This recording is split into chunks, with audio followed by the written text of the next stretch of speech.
we're going to start with the Tesla Cybertruck. Now, I've been waiting for the Cybertruck for a long time, right? And we know that Tesla is notorious for announcing something and then they drop it maybe 2 to 3 years after they said that they were going to drop it. So when I sent my deposit in order to get my placement order for the Tesla truck, I already understood that it was probably going to be about 5 years before I got it. You know what I'm saying? Shout out to Hedge Mastermind. Yo, yo, yo. What up, what up, what up? But Tesla, in anticipation of the launch this month, later on this month of the Cybertruck, specifically might have even been this week, or was it early next week? I think it's going to be a great vehicle. I can't wait to stun on y'all in my Cybertruck. It is one of my grail vehicles that I plan on owning. So this was my goal. For every home that I build, that I develop, I'm going to buy myself a car. And I'm going to buy myself a dream car. I'm going to buy myself a Cybertruck. Obviously, you guys already know I got 2 Lamborghinis on order. The Aventador replacement and hopefully a Huracan replacement. I plan on getting a GTR. I plan on getting a Ford GT. Both of them, both the old one and the new one. So we got a lot of cars that we want to get. So we got a lot of homes that we need to be building. You know what I'm saying? But the Cybertruck is on order, and Elon Musk is largely saying that he wants to tack on a $50,000 reseller's fee if you sell the truck within the first year. Let me bring y'all up to speed on what's happening out here in these streets. But Tesla's purchase agreement for the Cybertruck has been released, and it has one particularly important clause. For some, it could cause them to skip Cybertruck delivery, at least for a while. Whenever a new exciting vehicle launches, there is a flurry of demand for it. As such, this leads to early adopters who got in early on their order and delivery to flip their cars for profit. We see this all the time with vehicles like the Hummer EV going for insane prices at launch, but it always happens with Teslas too. Any new car is going to take time to scale, but a new vehicle from Tesla is usually a very new product. It's exciting to the whole market, and people can't wait to get their hands on it. In 2017, a used Model 3 was listed for $150,000, so we can only imagine what a used Cybertruck may go for early on. The Cybertruck is one of the most anticipated vehicles ever, and its intense polarization has only led to an increase in interest for it. For some, this means that in the first months of its release, they will pay whatever they can to get their hands on this truck. As such, plenty of people got in early with multiple Cybertruck orders and plan to flip them for a profit. The Peterson Museum just auctioned an early Cybertruck VIN for $400,000, so this seems like it could be a great opportunity. Here's the thing though, if this is your plan, you better skip that Cybertruck order or you'll get sued. Tesla is ready to stop anyone from selling a Cybertruck within its first year, and if you need to sell it, they have say over how that is handled. Quote, for Cybertruck only, you understand and acknowledge that the Cybertruck will first be released in limited quantity. You agree that you will not sell or otherwise attempt to sell the vehicle within the first year following your vehicle's delivery date. Notwithstanding the foregoing, if you must sell the vehicle within the first year following its delivery date for any unforeseen reason, and Tesla agrees that your reason warrants an exception to its no reseller policy, you agree to notify Tesla in writing and give Tesla reasonable time to purchase the vehicle from you at its sole discretion and at the purchase price listed on your final price sheet, less 25 cents per mile driven, reasonable wear and tear, and the cost to repair the vehicle to Tesla's used vehicle cosmetics and mechanical standards. If Tesla declines there, you can resell to a third party after receiving written consent from Tesla. So, ideally, Tesla is implementing, or they announced initially that they were implementing a no resale clause. And so this actually happens with a lot of vehicles that are in high demand and early limited quantity. The most recent vehicle that I've seen this happen to was the Ford GT. So when Ford selected you to be able to purchase a Ford GT, which is a spectacular car, it's one of the most phenomenally built cars that I've ever seen in my life. They went through a process where if you were selected to be able to purchase this vehicle, because the resale market was going to be out of control as a result of it, then you had to sign a clause that you would not resell the car within, I believe it was the first year of getting it, right? And I'm going to go over that, Chance. Give me a second. And so for a lot of vehicles, this was the case depending on what the manufacturer wanted to create for that vehicle. And so even in these instances, depending on what type of car you wind up purchasing, a vehicle can be an appreciating asset. A mass-produced, less viable product is not necessarily appreciating asset. I actually have a couple of cars in my collection that is appreciating way more than what the original purchase price was, or is worth more than what I purchased it for, right? Anything can be an asset. Very few things can be an appreciating asset. And the value of it is based off of the demand. And Tesla already knows that there's going to be a lot of flippers, basically the people looking to profit off of the vehicle very early in the process of them starting to manufacturing this vehicle, because the demand is so high that they were making this available to the general public, right? They were saying that if you sold the vehicle within the first year outside of reasonable reasoning, then you would have to pay a $50,000 fee. Well, now, recently, shortly thereafter, right, less than 2 days afterwards, Tesla seems to have removed the controversial clause from its Cybertruck purchase agreement. It apparently won't sue Cybertruck buyers for reselling the vehicle within the first year of buying it. Its newly updated purchase agreement, which had included the controversial clause, as of last week, has been removed, according to Electric, which first spotted the change. The previous version of the agreement stated that Tesla may seek injunction relief to prevent transfer of title of the vehicle if the buyer breached the resale provision. So ideally, yes, a celebrity did get sued for their Ford GT. Ideally, what happens is they're trying to prevent people from price gouging, jumping out of line, and then profiting off of the possibility that people want the vehicle so bad that they're willing to pay an exorbitant amount for the vehicle as a result of it. It pays to be first, baby. It pays to be first. So that is what's going on with Tesla. Apparently, it seems as though they've went away from the clause, but we're going to see what happened. In addition to that, GM, let me show y'all what's going on over at GM, ladies and gentlemen. The UAW strike against Detroit's Big Three ended about 2.5 weeks ago, but this morning there may be a bump in the road to ratification. The tentative deals may not have as much rank-and-file support as many expected. So take a look at the latest numbers from the ratification tracker. The Stellantis and Ford deals seem to have a hefty lead for approval so far, but GM is cutting it closer at this point with the margin of 52% yes votes to 48% no votes. Well, 7 Action News reporter Faraz Javed is at the UAW Solidarity House this morning. And Faraz, why are some GM workers appearing to push back on this deal?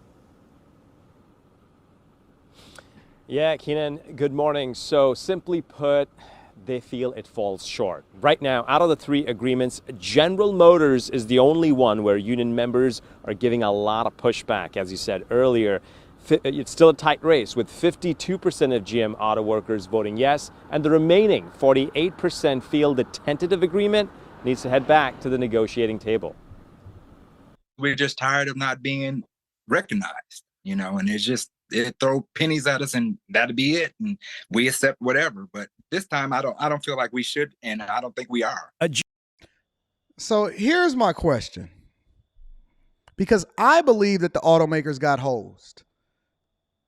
And the automakers felt like they got hosed. And so basically in the tentative agreement, you get COLA, which is cost of living adjustments. They did away with the 2-tiered system and created a pathway for currently second-tier employees that make less than the hired employees to have a pathway to employment with the automaker, and that they are now going to be basically making the same amount as their counterparts, which the 2-tier system was created in order for the automakers to be able to survive back in the 2008 crisis during the Obama administration. They getting a 25% raise over the lifetime of the contract. They also gave in to the concessions as far as the ability to be able to strike and then unionize over at the electric vehicle plants that they're partnering with Panasonic and things like that. And Richard Fain largely became famous, so famous that he had to testify before Congress, and I'm going to probably bring that up probably tomorrow. He had to testify about unions, considering that he's making a push and his celebrity, and I told you he was going to become a celebrity as a result of this, but the union members over at GM and even some at Ford plants rejected these contracts, and they're basically saying that it's not enough. It's not enough. They were not happy with it, and the automakers was standing on a square, and they felt like they got hosed by it. Ford Motor Company is offering buyouts to a lot of employees, including white-collar workers. Stellantis is trying to pare down their U.S. workforce. It is salaried staff by over 6,400 people. They're offering buyouts also. What more do you want? if this was not a slap in the face and a kick in the back for Sean Fain and their union membership with all of the advertising that they did, and now it's only a 52%, as the votes come in, it's a 52% yes, 48% no. What do you think is going to happen once all of the votes come in? And more importantly, if they reject it, what more do they want? So that's what's happening on the GM front. And then there's a new company called Hu.ma.ne. And Hu.ma.ne, the designers of this new device were former designers of the iPhone and designers over at Apple. Okay, former designers of the iPhone and designers over at Apple, and they played a huge role in what it is that we're using from a device perspective today. And it's funny because last night I was at the game, and if you watched the video that I dropped on the Anton Daniels channel, I took these with me, right? Now, these are the Meta Ray-Ban glasses, and it's actually charged. So if you look at the green thing right here, that's when it's charging. And if you bring them out, right, these are the glasses. So these are much different than the Google Glass, which I actually tested very early in my YouTube journey. These are much different than the Google Glass, and these look like regular glasses. But if you turn them around, there's a green, there's an indicator right here. And then on the front, they look like regular glasses, but it's a camera right here, and it's a light right here. So if I was to take my glasses off right now, and I put these on, I can hear stuff. I can talk on the phone. It's very, very clear. It's incredible what they were able to do with these glasses. I could take a picture. So if I take a picture like that, it took a picture. I could record for the next minute. And so if you notice, see that right there?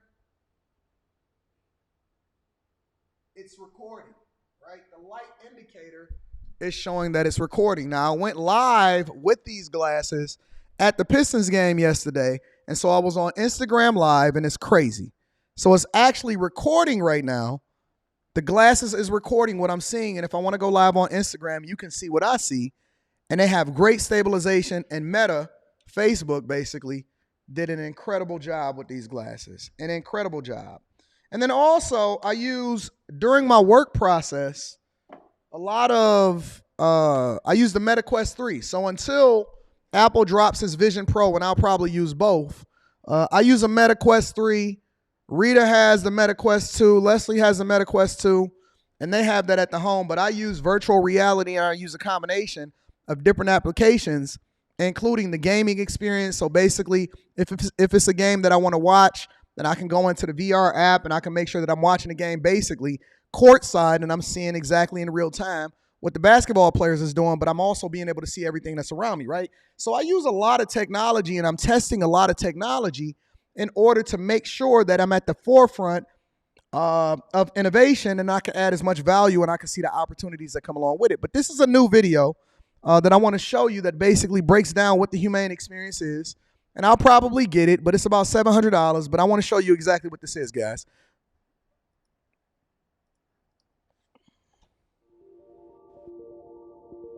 Isn't life about what we experience? What we smell? Can I eat this? Yes, dragon fruits are low in sugar. What we hear? Hey, what should I get here? 我在这里该点什么呢？ What we see? Oh. Capture this. Sweetie. And what we feel?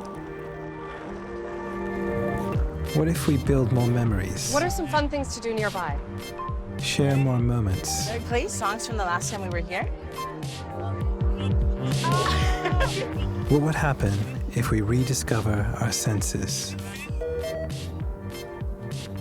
What if devices weren't the experience? Catch me up. Lucy called and your flight is at 7 a.m. Tell Lucy I'm on my way. What if life was? So the idea behind this innovation is that you're basically removing the need for being able to have a screen or a device held on to you in order for you to really be able to experience life. And so they're trying to move the technological culture forward, and that you can detach from having to be on your phone or looking at your phone all the time. And this is available for sale now, I believe, but you can detach in order to make sure that you're present in the moment while still having the experiences or the AI experiences or the capabilities based off of the new technological advancements that we have in society today to be able to stay attached to some of the capabilities that your device have today. So I can see already in some spaces where this could be a good experience. For example, when you go overseas or when you go out of town, or now that we have a whole lot of migrants coming into the country and you want to be able to translate in real time what somebody is saying, I can see this being an opportunity. When you want to stay immersed in something or you want to stay connected, but you don't necessarily want to have any device that's on you or be looking at your phone all the time, I can see where this would be a good opportunity. So I'm going to keep my eye on it. Right now, I believe they're selling it somewhere between $600 and $700.